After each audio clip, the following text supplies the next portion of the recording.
हमेशा जब भी कोई काम करना है उसमें उसूल बना लिए जाएं। उसूल बनने के बाद फिर अपने मकसद को सामने रखा जाए। मकसद के बाद आपके पास उस काम का हुनर होना चाहिए। हुनर के बाद कुछ तजर्बात भी हासिल होने चाहिए। फिर उस काम और हुनर और तजर्बा हासिल करने के बाद जब काम शुरू कर लिया जाए तो फिर उसका इंतजार अंजाम पर भी खबर होनी चाहिए। अंजाम की खबर रखकर जब आप ये शुरू कर लें तो फिर इरादे में मजबूत हो जाए। इरादा मजबूत हो जाए तो फिर आपने जो काम करना है उसके लिए जो सामान, हथियार, औजार होते हैं उसको मुहैया किया जाए। इसकी मिसालें भी मैं जो मैं दे चुका हूँ। जब आप काम शुरू करके अपनी दुकान पर बैठ गए, एक इल्म वाला अपने इल्म की मसरत पर बैठ गया और एक दुनिया की खिदमत करने वाला, एक चेयरमैन से लेकर ऊपर वजीर तक अगर कोई बैठ गया, या किसी मिल ऑनर है, कोई अफसर है, या किसी भी सरकारी, निजी, सरकारी और गैर सरकारी प्राइवेट इदारे में जो भी अपनी जिम्मेदारी सीट पर बैठ गया है, अब उसको तनकीद का सामना भी करना पड़ेगा। तो अगर आपके पिछले असबाब मुकम्मल है ना तो फिर तनकीद से घबराना नहीं, उन पे गौर करना, उन पे गौर करना है, क्योंकि तनकीद से इंसान की जिंदगी बिगड़ती नहीं बल्कि संवरती है। बाद औक़ात हमारे अंदर ऐसी गलती हो सकती है कि जो मेरे नज़र में सही है दूसरे की नज़र में गलती है। अगर उसने तनकीद करके आपको इशारा दे दिया है तो आप उसको फिर सोचेंगे कि क्या ये वाक़यातन गलत है। अगर गलत है तो उसको तर्क करेंगे, मेरी इस्लाह हो जाएगी। हम क्या करते हैं कि अगर किसी ने तनकीद कर दी है तो हम फौरन भड़क पड़ते हैं। हाँ, हमारे इल्म बलागत और इल्म उसूल जो शरीयत का इल्म है, इसमें तनकीद के भी 8-10 से ज्यादा शराइत है। तनकीद एक जैसी नहीं होती, तनकीद एक जैसी नहीं होती। तनकीद तहकीर के लिए भी होती है, तनकीस के लिए भी होती है, बाद औक़ात ताज़ीम के लिए भी होती है, और बाद औक़ात तनकीद बराए तदबीर भी होती है। ये तनकीद एक है लफ्ज़, मगर इसकी 7-8 जाके किस्में बनती हैं। उमूमी तौर पर हम ये समझ लेते हैं कि इसने मुझ पर तनकीद की हुई है। याद रखना, अगर चलते हुए के कदम पहचान सकते हैं, अल्लाह ने इतनी अकल दे दी हुई है, ठीक है। राह जाते कोई जाता हो तो भी बह के फैसले करते रहेंगे ये बंदा ठीक नहीं। यानी हमारी अकल अगर उसके यहाँ तक पहुंच सकती है तो क्या उसके बोले हुए लफ्जों पर नहीं पहुंच सकती कि इसने तनकीद किस नजर से की है। हमारा तरीका क्या है, सोचते नहीं है, हम लड़ने पे आ जाते हैं। नंबर 2, बाद औक़ात तनकीद बिला वजह होती है। बाद औक़ात लोगों को तनकीद की आदत होती है ना, तनकीद की आदत होती है। एक आदमी अपना काम कर रहा है तो एवं आके ਉਹਦੇ ਵਿੱਚ नक्श पाਉਂਦੇ रहना, अब वो नाजायज है, उसको आदत पड़ गई है और वो जान के शरारत करता है। अब उसके दूसरे उसूल है, उसको समझा दिया जाए। आपने मुझे 1 दफा कहा, 2 दफा कहा, 3 दफा कहा, ठीक है, मान लिया या मैं नहीं माना, अब आपका हक है, आप मुझसे बात ना कीजिए। अखलाकन उसको समझा दीजिएगा। लिहाजा तनकीदें होती रहती है, इनका जरा डट कर मुकाबला करना पड़ता है, फिर इंसान अपने काम, जिंदगी के अंदर कामयाबी की तरफ चला जाता है। अब जो अगले मामलात हैं उनमें सबसे बेहतरीन चीज क्या आ जाएगी, अखलाक। कुछ मैं इस पर थोड़ा सा लेक्चर एक जुमे में दे चुका हूं, लेकिन ये हमारी कामयाब जिंदगी के लिए सबसे बेहतरीन उसूल।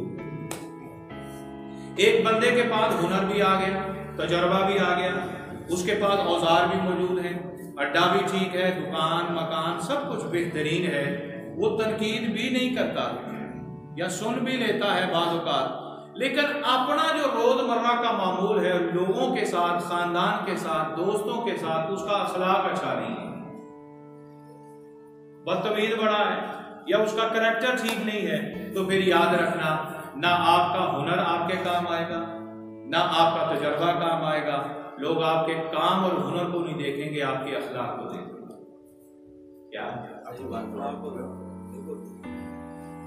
अलीम साहब, नईम साहब बैठे हैं, दीगर अफजल साहब, ग्राहक आपके पास आएगा, वो जैसा मर्जी भी हो, 1 दफा 2 दफा अक्कड़ मिजाज होगा, मगर आप उसके साथ प्यार से अगर बोलेंगे ना तो वो 30वीं दफा कहेगा, यार आप तो बहुत अच्छे हैं कि आपने मेरी बात का गुस्सा नहीं किया। वो अगले 1 दफा 2 गाहक और रहे हैं, अगली दफा मैं अपना तजर्बा बताता हूँ। अगर बाद औकात अल्लाह भला करे मेरे यारा ना होते काम तो मेरे ये करते थे, ठीक है। बहुत जबान मुझे तो जरूरत पेश नहीं आती, बहुत कम, लेकिन जब मैं जाया करता था अपने मामलात के अंदर, हकीकत बात है कि जब एक दुकान पर, हालांकि बड़ी दुआ सलाम भी है, जान पहचान भी है, मगर देखा कि इस आदमी ने मुझे एक दफा धोखा दिया, इसका अखलाक अच्छा नहीं। मेरे अब्बा जी कहते फादर के साथ मैं मुहावरा बयान कर रहा हूँ, ये बड़ों के तजर्बे होते हैं, जेड़े बोते हाथ चुमते हैं ना वो थोक भी बोता लाते हैं। यानी बाद औकात कुछ लोग ताज़ीमन बड़ा एहतराम करेंगे मगर अंदर बड़ी मुनाफत होती है, ठीक है। मैं बहुत सारे दोस्तों को जाता हूं, जब कारी साहब आए नहीं वो पानी लैके आओ, बोतल लैके आओ, मैं कहा भाजी मैं इन्हों का घर जाके पी लाँगा, मैंने पता तुम मेरे को कढ़ते जाएंगे, ये 30 रुपए बोतल से मेरे सौदे जी पै गए, ठीक है। बहुत से लोगों को देखा होगा ऐसे करते हैं, ये सच भी है। बाद औकात किसी का बिहेवियर ऐसा होता है कि जान पहचान के बावजूद वो बद अखलाक होता है, मिजाज अच्छा नहीं होता, तबीयत ठीक नहीं है, मुनाफत दिखाता है, तो आदत ये है कि हम उसके पास जाते हैं। मैं ये आपको तजर्बे की बात बता रहा हूँ कि जहां अखलाक अच्छा है, मुनाफत भी नहीं है, आप बार बार उसके पास जाएंगे। अगर बद अखलाकी का मुजाहरा किया है, ना ऊंची दुकान देखी जाएगी, ना सौदा देखा जाएगा, तबीयत पे आप जाएंगे कि मैं अगली दुकान से सौदा ले लूंगा, ये बंदा अखलाक का अच्छा है। आप अपनी जिंदगी को कामयाब करने के लिए अपने बोल को अच्छा बनाएं। बोल काफी नहीं होती, जुबान के हरफों के साथ आपकी नीयत, ये अल्लाह ने अजर देना है, क्योंकि जिंदगी कामयाब करने वाला कौन है?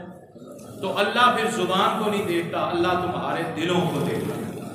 आका अलैहिस्सलाम ने फरमाया इन अल्लाह ला यंजुरु इला सुवरिकुम वलाकिन यंजुरु इला कुलूबिकुम व निय्यातिकुम। अल्लाह तुम्हारी शक्ल सूरत जुबान के अल्फाज को नहीं देखता, अल्लाह तुम्हारे दिलों के अंदर देखता है कि तू इससे बोला है तो मुनाफत से बोला है या मोहब्बत से बोला है। अखलाक के अंदर प्यार जरूरी है और दिल का साफ होना जरूरी है। यकीन जानिए ये चैप्टर ऐसा है कि इसको मैं एक बाकायदा तौर पर 1-2 जुमे इस पर लगाने हैं नेक्स्ट इंशाअल्लाह।